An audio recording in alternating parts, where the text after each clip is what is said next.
Bihar BJP अध्यक्ष के घर पर भी हमला किया गया है। इससे पहले हमने आपको बताया था कि जो उप मुख्यमंत्री हैं रेणु देवी, उनके घर पर पथराव किया गया था और अब जानकारी मिल रही है संजय जायसवाल के घर पर भी हमला किया गया है, जो बिहार बीजेपी अध्यक्ष हैं। तो बेतिया में ही ये हमला हुआ है संजय जायसवाल के घर पर।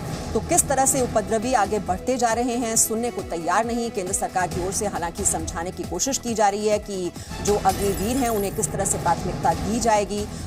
वो असम राइफल्स में जा सकते हैं, सीएपीएफ में उनको प्राथमिकता दी जाएगी और जो राज्य सरकारें हैं वो भी सरकारी नौकरियों में उनको प्राथमिकता देने के लिए तैयार हैं।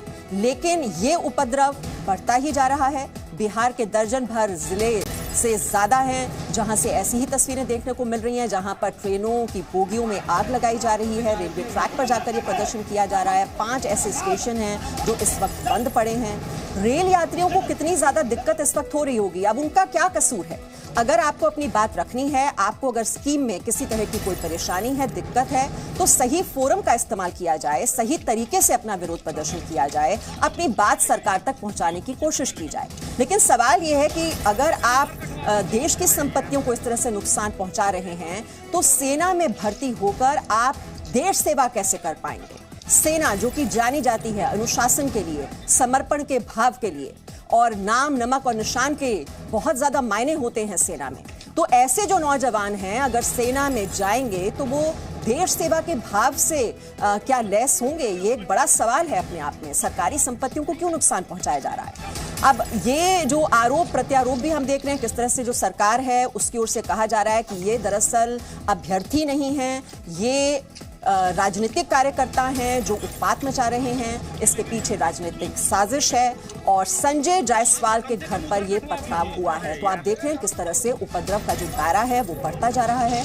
न सिर्फ ये विरोध प्रदर्शन उत्तर भारत में हो रहे हैं, अब विरोध की आंच पहुंच चुकी है दक्षिण भारत तक भी। तो पूरे देश में इस तरह के विरोध प्रदर्शन अब देखने को मिलेंगे, क्योंकि देखा देखी भी हम देखते हैं कि इस तरह के जो विरोध प्रदर्शन हैं वो जोर पकड़ने लगते हैं। प्रदर्शनकारियों ने घर जलाने की कोशिश की है। ये इस वक्त की बड़ी खबर। बेतिया में बिहार बीजेपी अध्यक्ष डॉक्टर संजय जायसवाल के घर पर यह हमला हुआ है।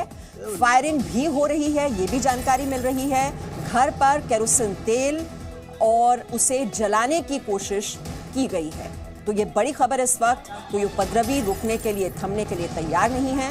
हालांकि सरकार की ओर से जो उम्र सीमा है वो भी बढ़ा दी गई है, 21 से अब 23 साल कर दी गई है। पिछले 2 साल सेना में भर्तियां नहीं हो पाई थी, लेकिन प्रदर्शनकारी बस एक बात पर अड़े हुए हैं कि इस स्कीम को वापस लिया जाए, जो पुरानी भर्ती प्रक्रिया थी उसे ही बहाल किया जाए। और यहाँ पर गेट भी सब तोड़ दिए गए हैं और हम दिखा रहे हैं सीधे इनके आवास पर घुसकर हमला हुआ है। सामने इनके हम घर में दिखा रहे हैं, घर में भी हमला हुआ है। ये पूरे चीज जो है वो देख तो सब कांच के शीशे टूट गए हैं। ये पूरा आप देख सकते हैं, सब कुछ यहाँ पर तोड़ दिया गया है। और यहाँ पर आप देख सकते हैं, यहाँ पर पूरी तरह से आवास में इनका तोड़ फोड़ किया गया है। संजय जायसवाल अभी घर में छुपे हुए हैं। यहाँ पर संजय जायसवाल सुरक्षा की नजर में अभी घर में मौजूद है और यहाँ पर बेतिया एसपी, डीडीसी और तमाम पुलिसकर्मी पहुंचे हुए हैं। धनंजय द्विवेदी, जी मीडिया, बेतिया। हम जानने की कोशिश करेंगे क्या क्या।